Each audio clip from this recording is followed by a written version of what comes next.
Oh, Kelvin. Kelvin. Oh, no, not me. Oh, sorry. What's that?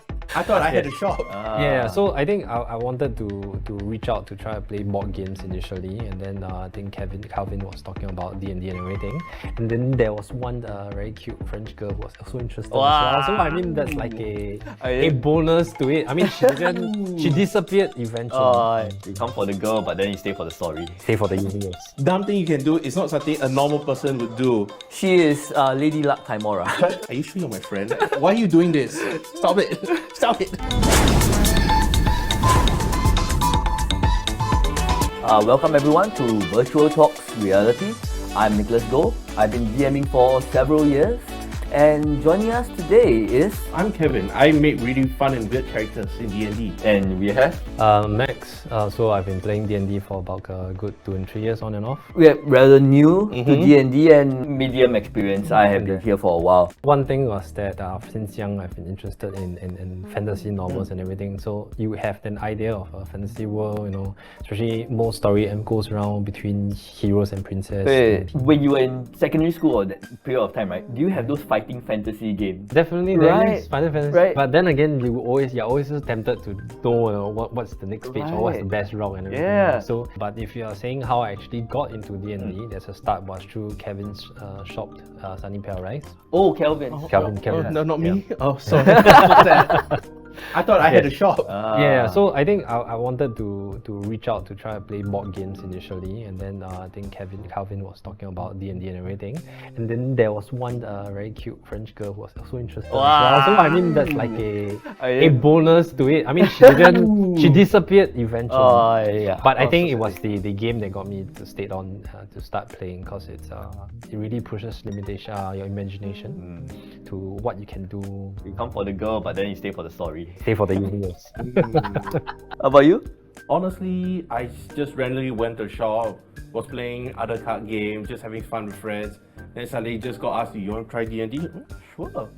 Then after that, I just learned how to make a character. Then I realized how dumb you can do things. Like the dumb thing you can do is not something a normal person would do. It's like you can throw someone 20 feet in the air and then smack them out of the air for no reason. Like, this is a game for me. Being able to do anything you want. Actually, just like, okay, can I show him up into the... Yes, you can. Can I be Iron Man? Oh, yes, you can. Can you be Thor? Yes, you can. Can you be Hawkeye? Why would you want to be that? And that is why that is everyone's most hated. Personally, for me, I actually started with board games, similar.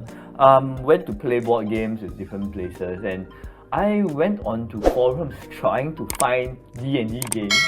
There was nothing to find. There's nothing to do. And then my friend asked me, hey, I've been running D&D in other countries. I'm here now in Singapore. I want to try a game. Like, yes, give it to me. And that's where I started playing. And after a couple of years, I started DMing. And from there, that's all she wrote. Who's she? She is Lady Luck Timora. No. So I didn't actually start with D&D.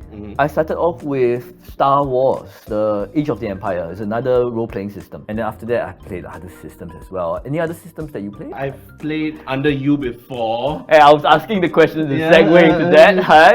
I played L5R Under You before, making also another fun character that was permanently cursed under someone else doing World of Darkness system, which was vampires, werewolves, and modern day fantasy. Vampire the Masquerade. It's pretty dark when you find one of your own cosplay members, your own friends, doing some weird, shady things. And then like you question it. Are you sure you're my friend? Why are you doing this? Stop it. Stop it. Well, I mean, ideally with games like that, it's always something that you want to experience that you can't exactly do in real life.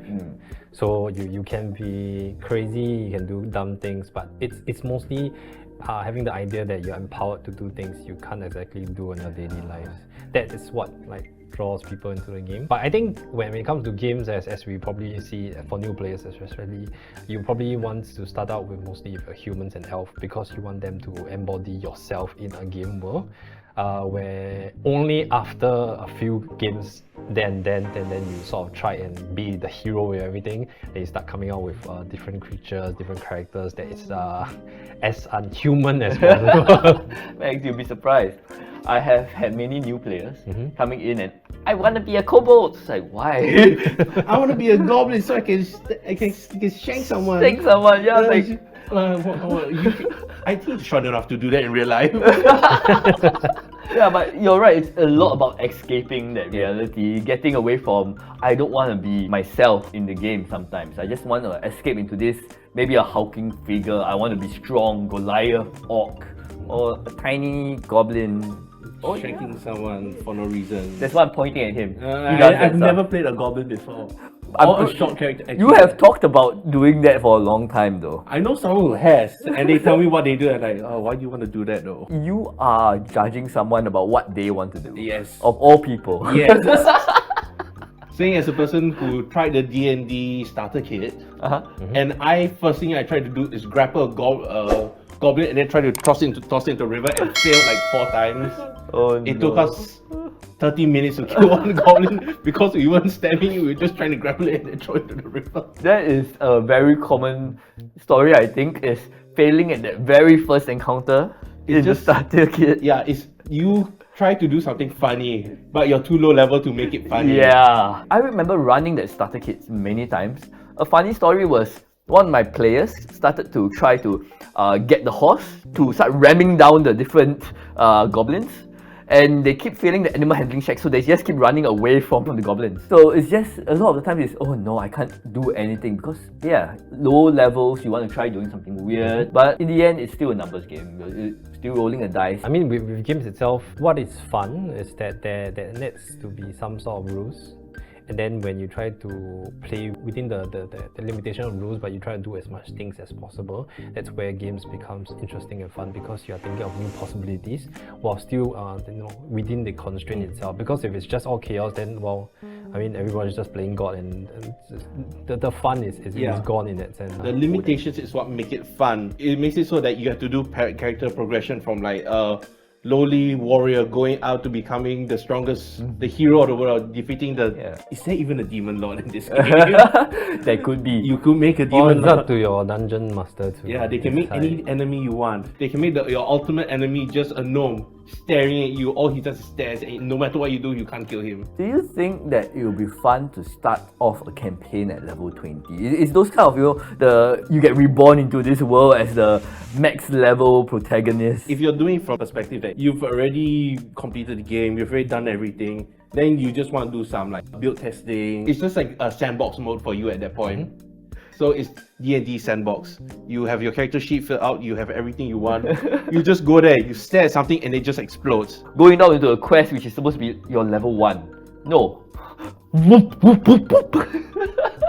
You go to the guild. It says, I want to take this quest. No, you're not a high enough level adventurer to go to this quest. Then you charm them until you become the owner of the In guild. the end, playing D&D is about that social experience, about getting of course, getting out of that mundane, everyday life, going to work, going to school, coming back home, sleeping. No, in D&D you can really go out and experience like adventure. Oh, the most important thing, you can actually have a full long rest. You feel refreshed after a long rest, after 8 hours in games, yeah. in game. In real life, you go, oh my god, that was a short rest. Was that even a short rest? Always a lesson in that. Yeah. In real life, you sleep for 8 hours, you wake up, why am I still tired?